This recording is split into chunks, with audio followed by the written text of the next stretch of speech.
Greetings. Thank you for coming back again today. We're going to be talking about the second section of the Reflect book, which is about nature. And I just wanted to give you a little bit of information about the focus of this content in this second chapter. And again, with Reflect, it's a process. It's not that you just would read the readings here and stop there, but you go inward, you go deeper. And it's a constant process that throughout your day you can reconnect with nature in a way to bring you a greater sense of meaning, solace, and understanding. Um, well, even as I look out here today, I wish you could see this view, but it's very beautiful with tall green, some cedar trees out here, and so many different shades of green. And my understanding is that green is very soothing to the brain. We're connected to nature from our thousands of year history, right? And so it's really very much a part of us. Even if you don't pay attention to nature, it's always there. And so this section is about nature, is how we can experience it, how we can hear the silence of nature, how the stillness can help us to learn more, right? Listen for the stillness of nature, and how our body is also a part of nature. How, in fact, I have one here right before me. I can read just the first two lines here. It says, "Your body is forever moving and dancing." But we all are, all throughout. In fact, let me continue. Your dance is a dynamic movement between billions of cells, a community dance, if you will. Stop right now and behold the dance. So here I'm asking you just to stop for a moment. Notice if you can feel your heartbeat. Feel if you can even feel the beat of your heart as it pulsates in the palm or maybe in the fingertips of your hand. Come into the presence of your breath. Notice your feet on the floor. Or maybe just make a nice receptive move right now with the body. So it really is a community between mind and body and spirit all at once. And um, let me find maybe another one I can just tell you about.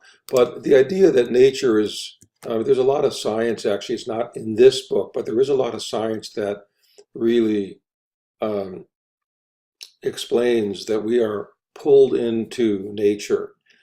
It's very immersive and engaging for us, and it pulls us in.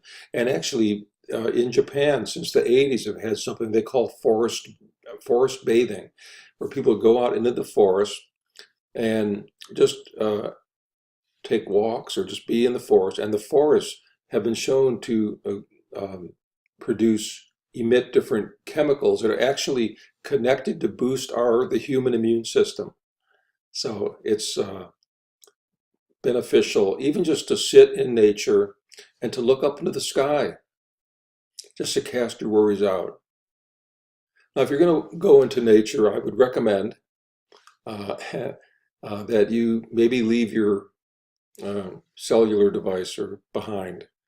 I know of somebody who went into nature and was trying to get some peace there, and then told me that um, he got frustrated because he uh, couldn't get the Sounds of Nature app that was on his phone. I laughed at that, but in a way, it's just very sweet, right? Because we get so connected, so attached to things, and when he turned off the phone, he could really hear nature, right? He couldn't hear nature on his, couldn't get that app because he was in a nature area and he couldn't get a signal for that. Nature plays a song that only the silent can hear. Don't let your busyness get in the way. If you really want to tune into nature's song, you must first grow quiet. Don't just look at a tree, peer into its leafy green intelligence. Feel its brown, barky pulse. And so this is just part of that reading. And then I have reflections that follow along with that have you start to notice and ask questions about nature's rhythms, its objects, and how you connect to the natural world. So I hope you start a daily practice of just sitting for a few minutes with nature. without expecting anything, turning off all the devices and just allowing yourself to be with the natural world and see what wonders may come your way. I hope you enjoy that. Thank you.